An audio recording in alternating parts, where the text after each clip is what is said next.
Hello students and welcome back to my channel. Let's learn together. I hope all of you are fine. I also hope that all of you are making the best of the time that you all have got. And let's just begin with today's content. If you remember in the last video, I uploaded the interpretation of first two stanzas of the poem in elementary school classroom in a slum by Stephen Spenders. I hope all of you have watched it thoroughly, and I also hope that you've been able to make out some sense of the poem. In today's video, I'm going to upload the interpretation of third and fourth stanza of the poem, and let us just read it together and let us try to understand what is it that the poet wants to say to us.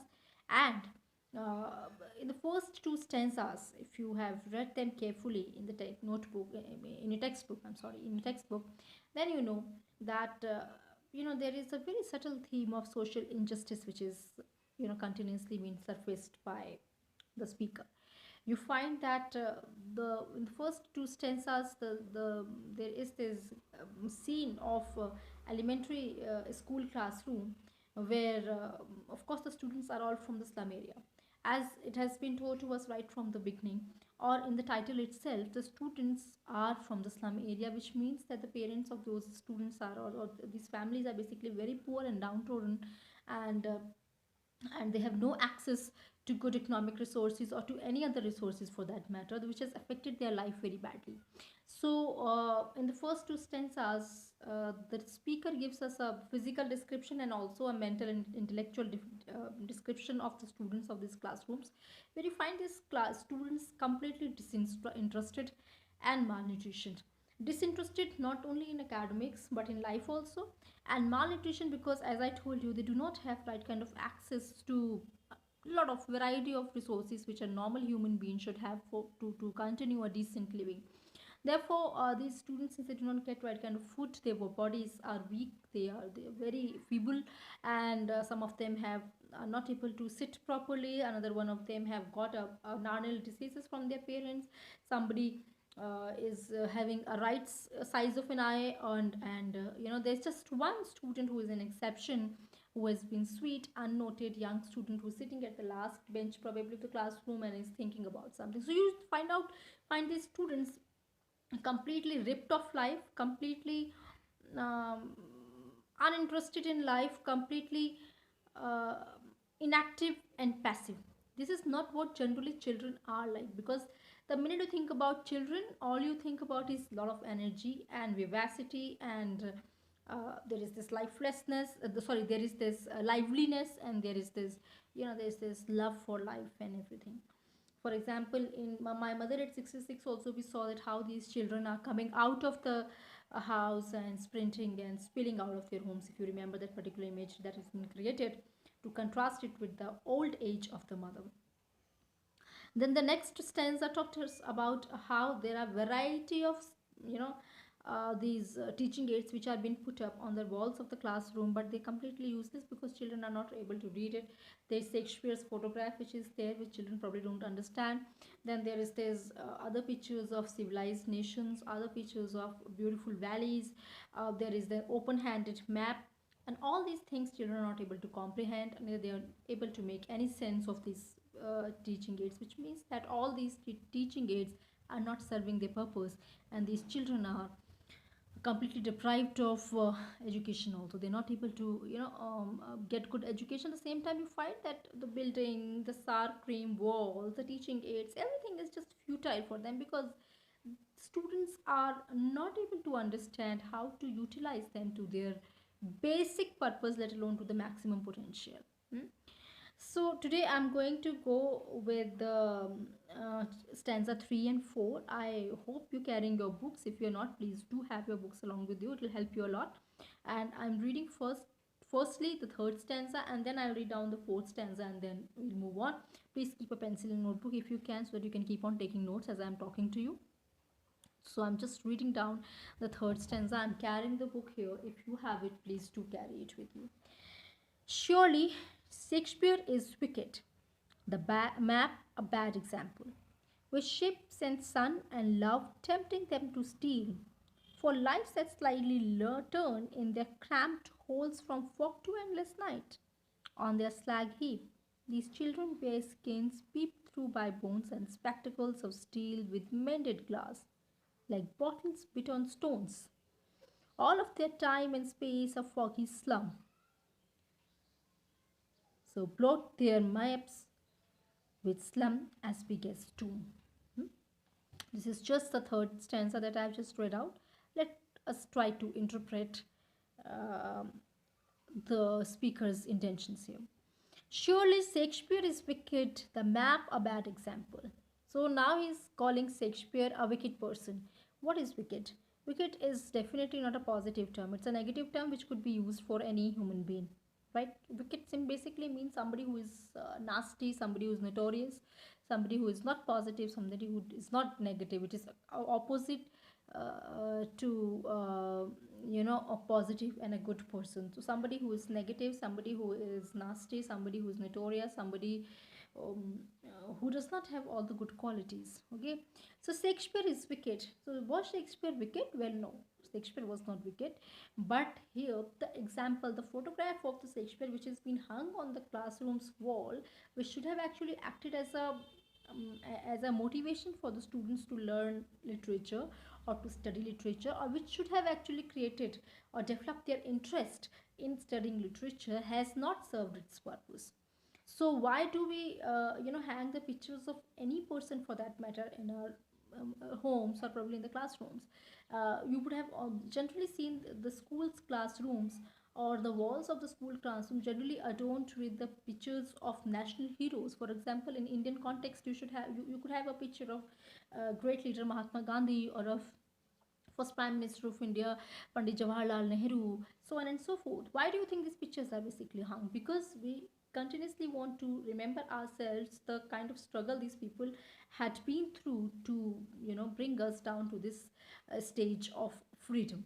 So that is why this serves the purpose. The purpose is to keep going back in memory and to understand the struggles that these people have had, and thereby serving a kind of positive motivation to all of us. But then if somebody doesn't understand them, then obviously these will just be pictures with some human faces on it. Similarly, in this particular class also, there is this picture of Shakespeare which has its meaning. Of course, there is a purpose for which the picture has been hung, and the picture is basically to remind students about Shakespeare, to tell them about Shakespeare, to tell them about his contribution, immeasurable contribution to English literature, and therefore the students, so that the students may feel more motivational to study. But then he's wicked because it is not serving his purpose, because children are not interested in knowing, because they are not being told probably by the teachers. There is also a very severe criticism and a question mark on the education system which has been imparted to these students. Teachers are probably not taking the right kind of interest to tell them who Shakespeare was and why is he important even today after so many years of his death. And therefore Shakespeare's example served as a wicked one. It is not a positive one because it has failed its purpose. It is definitely not serving its purpose. Next example is the map, a bad example. Now a map is also a bad example because a map, as I told you, it tells you about your location in the world, about your position, and about your situation in the world.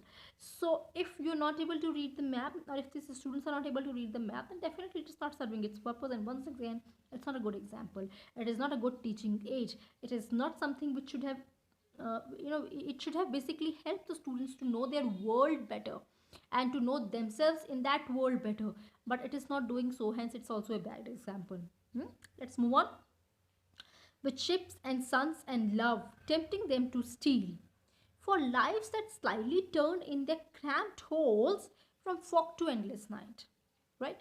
So you see that there are basically two images created here. One image is that of a sun and the ship and the love. Okay, now these are all positive images because there is sun. Sun is a source of life. Okay, and then there is ship, and then there is love. This is the positive kind of, these are the positive virtues of life which everybody must and must have in their lives, otherwise life will have no meaning. And on the other side there is this another picture which has been created before you, another image that has been created before you, of that of there is this cramped hole. You know what a hole is? It's kind of a hole is a hole. It's kind of a space which generally rats make in order to live in. And that too cramped ones. They're not well made holes. These are cramped holes, which means defective holes. And their nights are like, their lives are like from endless fog to nights. Sorry, from fog to endless nights, right? So these are the two images that has been created, and these children are kind of, you know, somewhere lurking between these two things. So the reality of their life is that they basically live their lives like those living into the cramped holes, because cramped holes could actually be the reference of where these people live. So these people live in very small houses and very unhygienic places, and at not at all ventilated places, and these are the places which are nothing more than a cramped hole. And at the same time, then there is, what are they being tempted by, what are they being attracted by? They are attracted by sun and love and shape, things like that. But then they are doomed to move towards the negative aspect of life, because that's what their social positions or social conditions basically push them to. The social conditions basically push them towards their lives, which have to be slightly turned into the cramped holes, and where there is absolutely no freedom, where there is absolutely no desires, where there is no interest in life, where there is nothing positive about life, right? So of course there is sun, there is love, there is ship, which are tempting them, they're attracting them, but then these children do not have the power to move towards that. And from where the sun and the ship and the love have come up, you remember that photograph of Tyrolese Valley, which was also hung as one of the teaching aids on the walls of the classroom. So that is something which is basically hanging there to ignite their imagination. But then once again, if you just look at, sometimes on a bad day, if you just look at a good picture, your mood lightens up. Or you just look at a past photograph, your mood lightens up. So these things, we keep such positive things around us to help us to get out of any kind of negativity. Okay. On their slag heap, these children wear skin peeps through by bones and spectacles of steel with mended glass. So, what are their bodies like? Their bodies, they're just too bony, which means that it is as if the bones are peeping out of their skins. So malnutritioned they have been. So it is as if, there's absolutely no fat in the body, there is absolutely no flesh in the body. It's just that they're wearing paper kind of a skin over the bones, and these bones are just, they're so sharp bones, because generally between bone and the skin there is a timid layer of fat or other things inside the body. But then in their cases, it's not so, that there is absolutely no life in within them. So their bones are just peeping through, which means they're so very easily they can be seen out of the skins, because they're so weak, they're so thin. Hmm? So on their slag heap, these children wear slag heap, means as if they're sitting on a heap of garbage. So it's the slag means lethargy, kind of something which is again negative, it's not positive. So there's like sitting on a heap of garbage, and with their skins which are peeping out of their, with their bones peeping out of their skins, and uh, spectacles of steel with mended glass. Once again, look at the image that is being created. It's absolutely important for you to understand the kind of image that is being created here. So there are spectacles of steel with mended glass.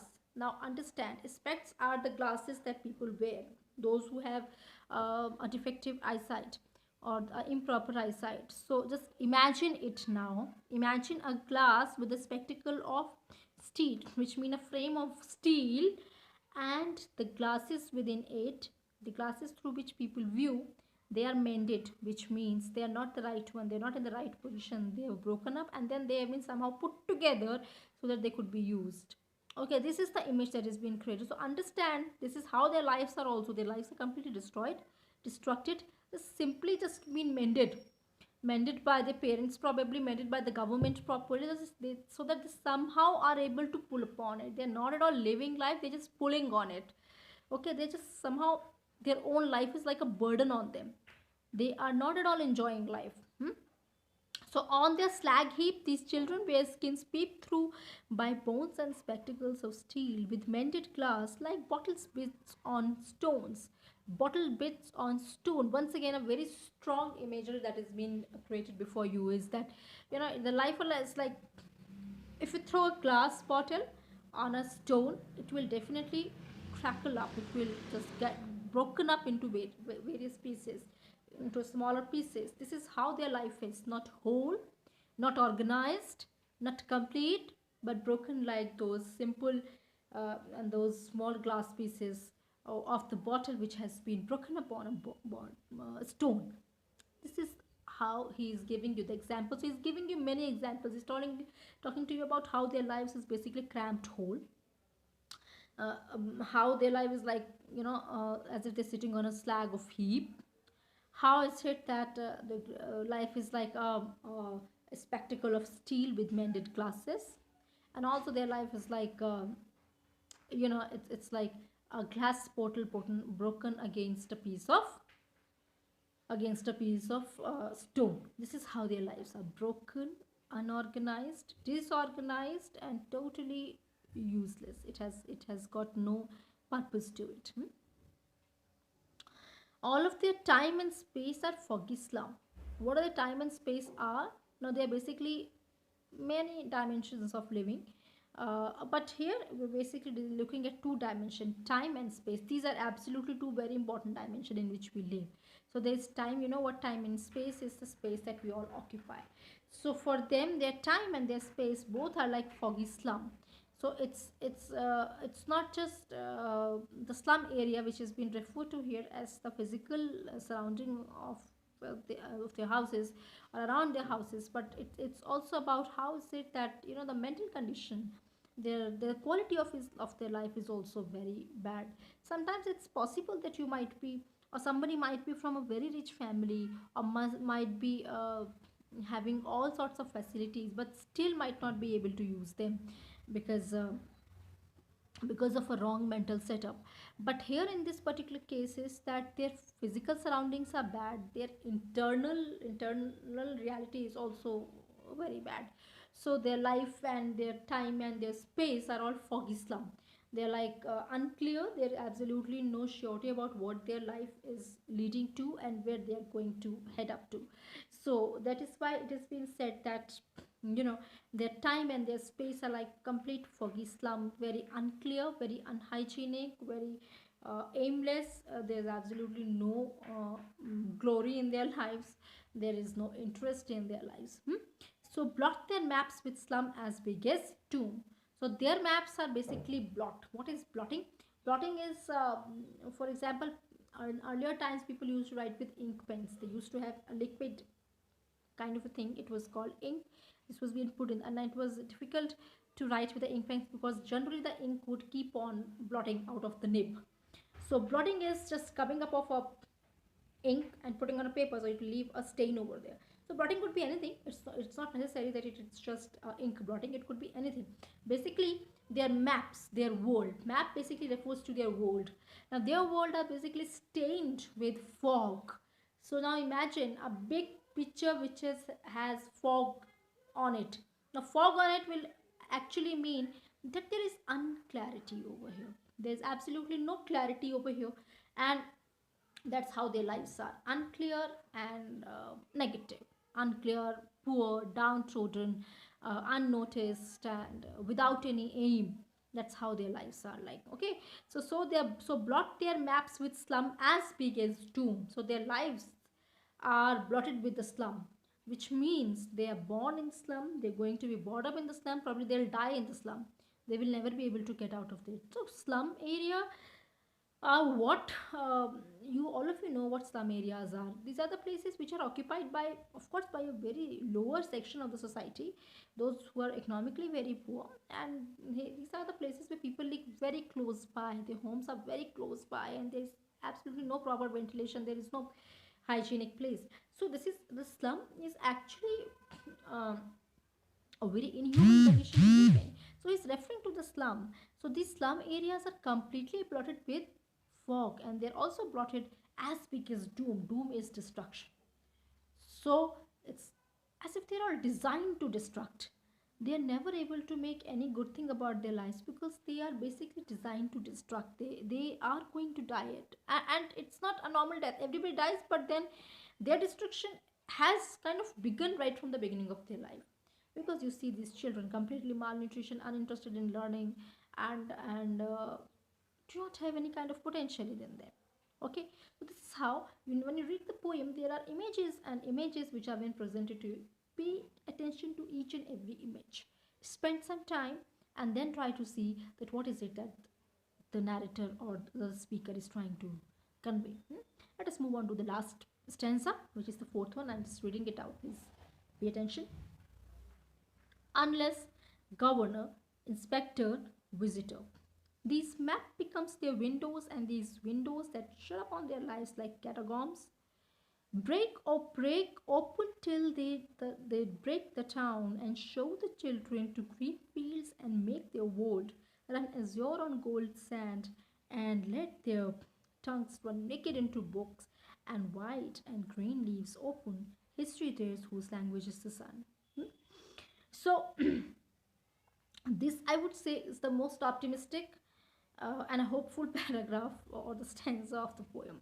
Till now, we have been looking at the negative side of the life of these people, which is not untrue. It's a big reality of human condition.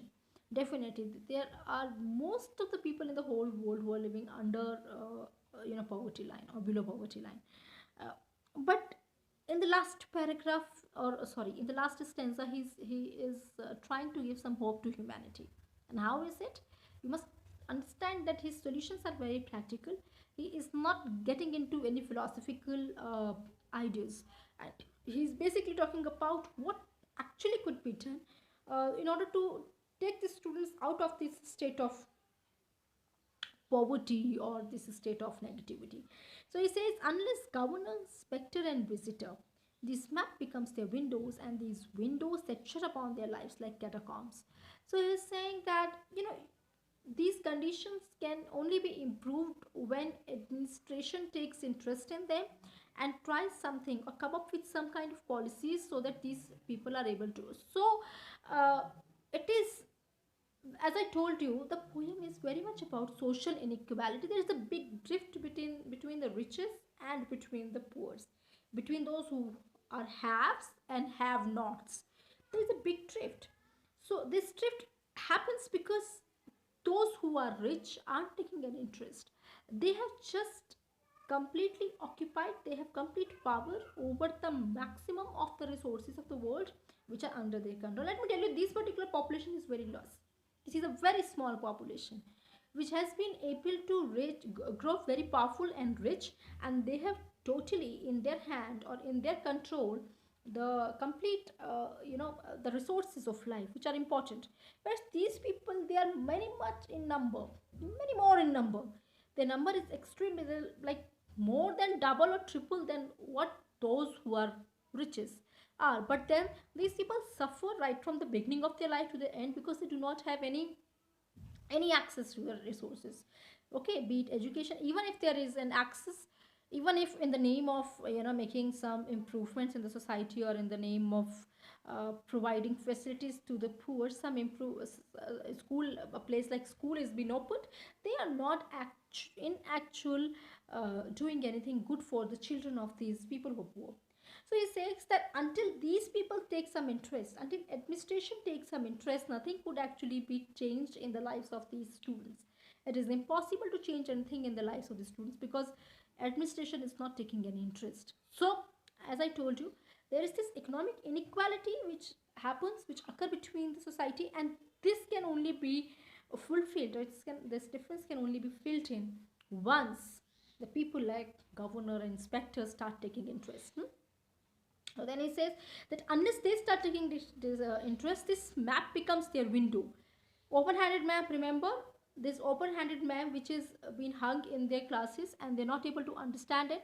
So this map will actually become their window, which means they will just, even if they start to read the text, or the map, they will only read it in theory. They will never know what does it actually mean. So It's like, looking or locating London on map and actually going to London and interacting with it and being through it and understanding it and walking through the lanes of London.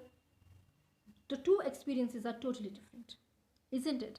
This says that if administration doesn't do anything, if teachers do not do anything, if education system is not doing anything positive, these children will only know their life in theory and they will have no practical, they will never have any practical experiences in their life. Hmm? Their maps becomes their window.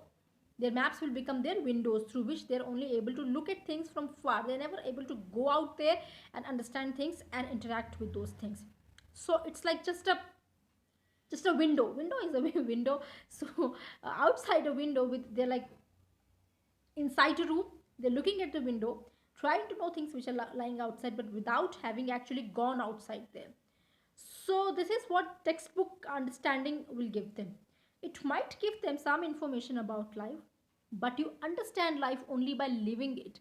So if you know what a tree is, you need to go and touch a tree. You have to see a tree on its own. If you have just read about a tree in textbooks, then the knowledge is still not complete. It is as if we know about dinosaurs because we have read about them, we have seen them in movies, we have seen them in cartoons, but have we actually looking at them or seeing them in actuality would have been a completely different experience, isn't it? So that's what he's saying, that these maps will become windows and these windows will actually shut their life like catacombs. Catacombs are, all this lava which stays within its egg and then it comes out, only then it is able to look at the world and understand the world. This is how their lives are, lives completely cocooned. So they're kind of cocooned, life is completely cocooned in a very cramped hole or in a slum area, cramped hole of a slum area. This is how their life is going to be. So what is the solution of this problem? Let us very quickly once again revise. Is saying that the solution is that administration should do something about it, that those who are in power, those who have access to resources should do something about it. And what should they do? They should actually allow them to move out. If they're not doing it, if the policies are not made in their favor, then they will only know the map. They will only know the map, and this map will become like a window through which they will observe life but with a distance. They will never live life, they will never know life. Okay, so this is what's going to happen, and then their life is would become like that of a catacomb, being cocooned within their own cramped holes, within their unhygienic rooms of the slum areas. Hmm? So break, oh break open till they break the town and show the children the green fields and make their world run azure on gold sand, and let their tongues run naked into books and white and green leaves open history there whose language is the sun. Right? So now break or break, which means that these children should basically be prompted to break these kind of chains of poverty and degradation which has been actually imposed upon them by the slum areas. This should be open up, which means there has to be some intensity within the children and within the administration also, the passion for life. This passion should be generated, because when there is this intensity, there's this passion within them, and they are going to break open, they're going to break away the limits, and they're going to run into the fields and the green field, and their tongues should run naked on the books. Tongue running naked of a book, if you just imagine the scene, you will find it is as it's a scene of it gives you a feeling of being gluttonous. It's a scene of gluttony. It is as if they're just hungry. So they should have this hunger within them for knowledge, and they should start licking their books. Now this is not literal. If you are hungry or if you are very much interested in books, you read them passionately, you don't lick them. But then this image has been created only to tell you that there should be this enough of hunger within them, and this hunger should be so intense, it should be so passionate that they will break away all the limits just to run out of their rooms or out of their houses or out of their schools, and they should actually experience life and get a first hand experience First hand experience is to understand life by interacting it. Second hand experience is to understand life by reading it through some other experiences, or through some other words, or by reading it in the book. That is second hand experience. First hand experience is to go and to understand and enjoy and interact in life. That is what he's saying, that the show the children to green fields and make their world run azure on gold sand. Okay, this is how they should be. So just imagine now children. Now this is one of the positive image, as I told you, this is one of the positive stanza of the poem. So the positivity over here is that they should just run out in green fields. Now imagine this as you're reading. That is extremely important for you to imagine things whenever you read, be it a poem or fiction, or any kind of drama. Just keep imagining things. It is extremely important. One of the first and foremost function of literature is to be able to allow you to imagine. The minute you start imagining it, things will become very. Don't just limit yourself to the words. That's never a right approach. Right approach is to keep imagining. That is why I'm somebody who's still against you know of showing and looking at the videos as you're reading to the poem, because that takes away all the fun. Because if video is there in front of you and you're just looking at the scenes, then you're not imagining anything. Once again, it's a second hand experience, not a first hand experience. Take first hand experience of imagining. So just imagine the children are running to the green fields and they're running on the golden sand, around the ocean, maybe around the sea, or on a river bank maybe. And then they're just licking their books, they're reading their books hungrily, they're so hungry for the knowledge. Such generation is going to be a very strong generation for any society to have, for any nation to have. And such generation will have the nation strongly in their hands and will have a beautiful future for the nation. Okay, whereas in the first stanza you saw people, there is this tall girl sitting with their head weighed down, and then there are boys who are paper seaming and rat size, and they have diseases. Of course, if these children are going to grow up, what kind of a future are they going to give to the nation, isn't it? So for a stronger nation, you need to have a stronger generation, which can only be developed once they have a right access to all the facilities, to all the resources which are important for an individual's growth. And not just that, for a person, for a set of people who are highly imaginative, who are highly hungry for knowledge. So these kind of conditions should be prepared. And whose responsibility it is? It is the responsibility of the governor and the visitors and those people who come and take a visit. And they should do something about it, and they should make some policies which are in favor of these children, so that these children may become a bright future of a nation. So history is theirs whose language is the sun. So it is history will be made by those people who know the language of sun, who has actually gotten close with the nature, and those who has lived in the power giving energy of the sun. History has never been of those who have just been stayed within their homes, away from the nature and that of the sun. So sun over here is knowledge. It stands for life, it stands for knowledge, it stands for enlightenment. So this is how the children are going to create history, once they're going to get out in the sun, once they're going to learn, once they're going to have knowledge, once they're going to imagine for themselves. There's one thing that I want to look at. It is the word catacomb. As I told you, the catacomb basically means this cocooning of the lives. There is this meaning giving of the word catacomb right at the bottom of this page. Catacombs basically means a long underground gallery with excavations in its side for tombs. The name catacombs before 17th century was applied to subterranean cemeteries near Rome. Okay, so catacomb basically means the same thing. As I told you, the life being cocooned. It also means that it is basically means, literally it means that underground gallery. Now, underground gallery is something which is within the ground. It is not open up there. So the same meaning, their lives are enclosed. Okay, so I give you the example of a cocoon, or of a larva, which gets it gets its nourishment inside an egg. So it's like a larva, it is closed within an egg, not coming out of it. or has not really seen the real life. Similarly, catacombs basically are the underground galleries, which basically means the symbolic or the extended meaning could be the a kind of um, closed lives, very lives without any exposure to outside world, and that is no life, right? So this is how the poem is like, and if you have any doubts, you need to ask me. uh, there are chances that you will have doubts over here because of the variety of images that are being created. In case of any problem, please get back to me once again, and if needed, if you feel that there is something which I haven't explained well, although I have tried my best, but if you feel it is something I haven't explained well, please let me know. I'll make one more video on it, and then we can discuss in that particular video. We can discuss your problems per se or particularly. So history theirs whose language is the sun is that history are made by those people who are extremely imaginative, those who are passionate about life, and those who are completely interested in life, and those who are able to give everything of their living, everything of their existence towards society and the people.